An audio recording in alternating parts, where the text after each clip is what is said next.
तो my dear students, एक बार फिर से आपका यूट्यूब चैनल नीतीश फिजिक्स पर मोस्ट वेलकम है। तो बाबू क्लास 10 के लिए हम एक बार फिर से लेके आए हैं, जो आपको साइंस के लिए, जो आपको फिजिक्स में आज आप लोग को प्रकाश का परावर्तन, क्या बाबू, प्रकाश का परिवर्तन का आज हम लोग को ऑब्जेक्टिव पढ़ने वाले हैं। जो बाबू, जो आपको बोर्ड एग्जाम 2025 में अगर इससे फालतू एक आ गया, अगर जितना बता देंगे उससे फालतू अगर एक आ गया तो आप लोग समझे ना। हाँ, तो आपका एक भी क्वेश्चन इधर और नहीं एक क्वेश्चन उधर होगा बाबू। वो नीतीश कुमार जो बता देगा वो फालतू एक भी नहीं क्वेश्चन होगा। जो नीतीश कुमार बता देगा वही क्वेश्चन आएगा। तो बोल दे रहे हैं कि जो मैं बताऊंगा वही क्वेश्चन आएगा, फालतू एक भी बिहार बोर्ड में फालतू क्वेश्चन नहीं आएगा, जो आज हम आपको करवाने वाले हैं। तो आज पाओ प्रकाश का प्रकाश का परिवर्तन, पहला चैप्टर जो हम करवा रहे हैं प्रकाश का परिवर्तन से, आज जो पहला चैप्टर करवा रहे हैं ऑब्जेक्टिव, इससे फालतू एक भी ऑब्जेक्टिव आपको बोर्ड एग्जाम 2025 में नहीं पूछेगा, समझे ना। तो क्लास को शेयर कर दीजिएगा बाबू, अल्लाह की जाइए ऑब्जेक्टिव की महामैराथन में। ठीक, चलिए बाबू देखिए क्वेश्चन क्या कह रहा, आपका स्क्रीन पर छप गया होगा। प्रकाश के परिवर्तन के कितने नियम है बताइए। प्रकाश के परिवर्तन के कितने नियम बाबू? तो पहला क्वेश्चन बाबू ध्यान देगा, प्रकाश के परिवर्तन के कितने नियम है? तो बाबू प्रकाश का जो परिवर्तन का नियम वो 2 है।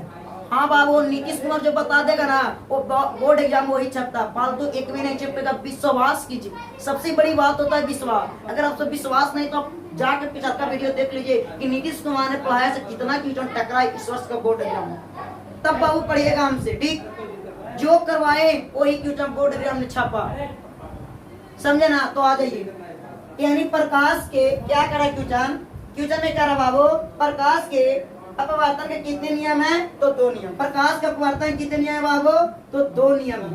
प्रकाश का अपवर्तन के कितने नियम? 2 नियम है। ठीक, पहला नंबर। आगे दूसरा का देखिए, कहता बाबू सरल सूक्ष्मदर्शी में किसका उपयोग होता है? एकदम आसान क्वेश्चन है बाबू, जो आपको बोर्ड एग्जाम में लगातार पूछा गया है। बताइए कि सरल सूक्ष्मदर्शी में किसका उपयोग होता है बाबू? किसका उपयोग होता है? अवतल दर्पण बताइए, अवतल लेंस, उत्तल दर्पण। तो बाबू इसका उपयोग दूसरा का नंबर का जो आंसर होगा बाबू, ये आपको उत्तल दर्पण होगा। कौन बाबू?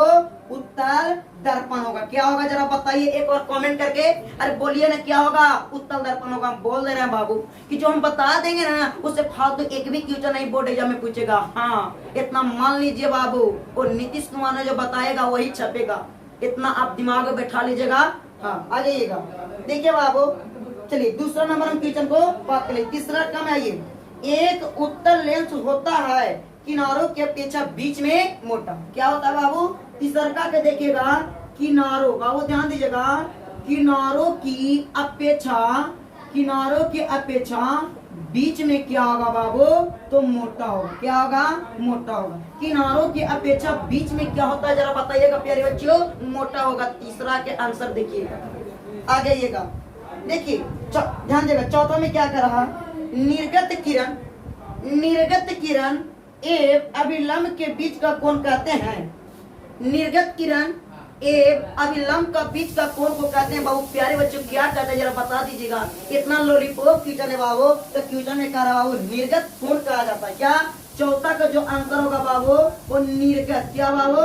निर्गत कोण होगा। मैया प्लस बाबू ध्यान दीजिए, कौन होगा बाबू? तो निर्गत कोण होगा। हाँ ना, हाँ एकदम समझ जाइएगा आप लोग। ठीक, अरे बता देगा जो नीतीश कुमार है बाबू, एक भी फालतू नहीं छपेगा। काहे इतना परेशान है बाबू? पढ़िए ना चुपचाप, आ जाइएगा। देखिए 5वां नंबर क्वेश्चन क्या कहता है कि 1 मीटर फोकस दूरी वाले उत्तल लेंस की क्षमता क्या होगी? अरे 1 मीटर फोकस दूरी वाले उत्तल लेंस की क्षमता क्या होगी? ये लगातार क्वेश्चन पूछा गया बाबू, इसके कर लीजिए। 1 से 21 पर 25 में पूछेगा बाबू। वन डायरेक्टर होता है, कितना होता है बाबू? वन डायरेक्टर होता है। कितना डायरेक्टर होता है? 1 डायरेक्टर होगा। ऑप्शन नंबर देखते जाइएगा, मान लीजिएगा। ठीक, आगे आइएगा, देखिएगा 6वां नंबर क्वेश्चन देखिएगा, कहता लेंस की क्षमता व्यक्त की जाती है। अरे लेंस का क्षमता किससे व्यक्त की जाती है? अरे बोलो तो एक बार, अरे बोलो ना।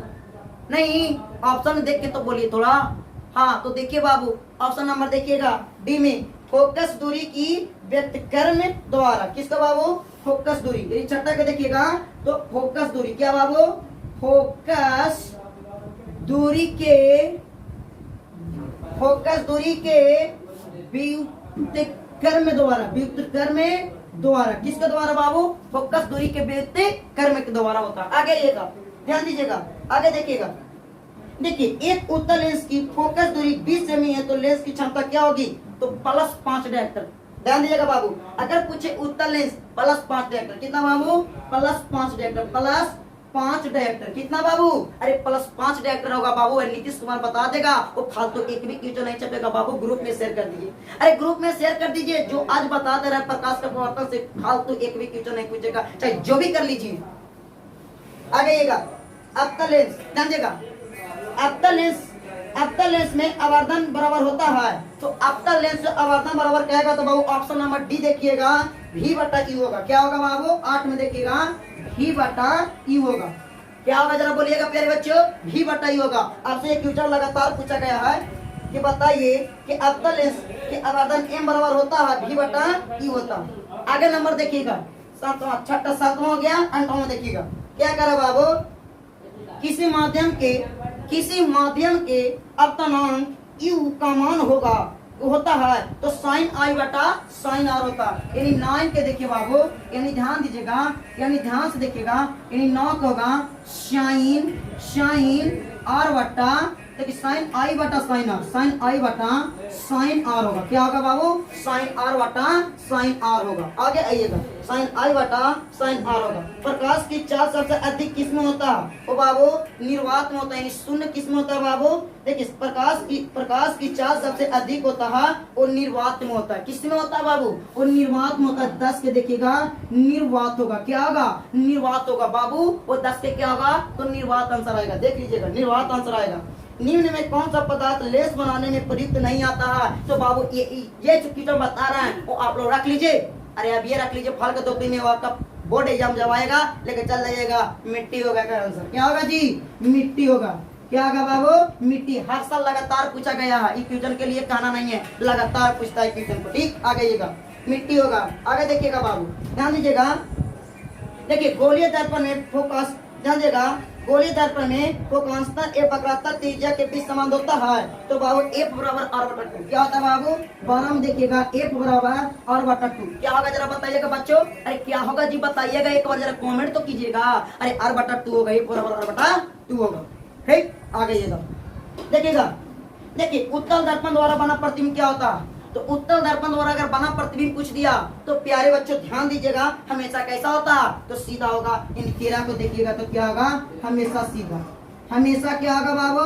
हमेशा सीधा होगा। क्या होगा? हमेशा सीधा होगा। अब लास्ट क्वेश्चन एक और देखिएगा, समतल दर्पण द्वारा बना प्रतिबिंब क्या होता? तो समतल दर्पण द्वारा बना प्रतिबिंब हमेशा काल्पनिक होता है। क्या होता है बाबू? 14 के देखिएगा, हमेशा काल्पनिक होता है। क्या होता है? काल्पनिक होता है। तो बाबू आपको जो इतना बता दिए क्वेश्चन, उससे फालतू अगर एक भी बोर्ड एग्जाम पूछ देगा तो जो कहिएगा वो मानने के लिए तैयार है।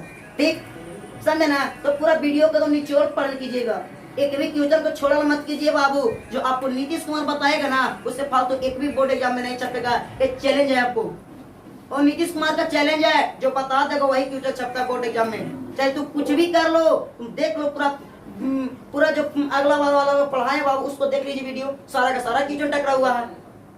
तो बाबू इसी तरह से आप लोग चैनल पर बने रहिएगा। तो बाबू फिर मिलते हैं आपसे अगला क्लास में। Okay bye.